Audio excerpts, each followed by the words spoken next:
ఇప్పుడు వారు చేసింది ఏం లేదు. 2000 యూనిట్స్ కరెంట్ ఫ్రీ అన్నారు. అది 10 మందికి ఇచ్చి మేము లక్షల మందికి ఇచ్చినామని చెప్తుర్రు. 10 మందికి రేషన్ కార్డ్ ఇచ్చి లక్షల మందికి చేసినామని చెప్తున్నారు. కొత్తగా నువ్వేం చేసినావు? గతంలో ఉన్న సంక్షేమ పథకాల పేర్లు మార్చినావు. ఏదంటే గతంలో చేసిన అభివృద్ధి కార్యక్రమాలకి రిబ్బన్ కటింగ్ చేసినావు. ఇస్తా అన్న హామీలు ఎక్కడ నెరవేర్చలేదు. ముఖ్యంగా మహిళల ఓట్లు తీసుకున్నాను. 2500 అన్నావు, తులం బంగారం అన్నావు, స్కూటీలు అన్నావు, పెన్షన్లు 3000 4000 చేస్తా అన్నావు, 6000 చేస్తాను, ఇప్పటిదాకా అది చేయలేదు. ఎక్కడ కూడా మహిళలు సంతోషంగా లేరు. ఫ్రీ బస్ అని ఒకటి పెట్టేసి దాంతో మహిళలు కొట్టుకునే విధంగా అదే రకంగా రీసెంట్గా మనం చూసిన బస్సు ప్రైజెస్ కూడా హైక్ చేశారు.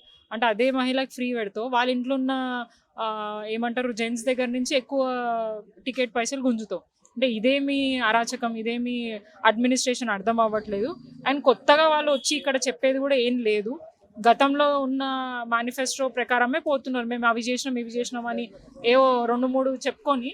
ఎందుకంటే మాకైతే క్లియర్గా కనిపిస్తుంది ఎక్కడ కూడా పూర్తిగా అభివృద్ధి జరగలేదు. మేము స్వయంగా ప్రజలలో ఉంటాం, నిరంతరం ప్రజల్లో తిరుగుతూ ఉంటాం. మరి సమస్యను తెలుసుకొని అక్కడ తీర్చడానికి ఉన్నాం.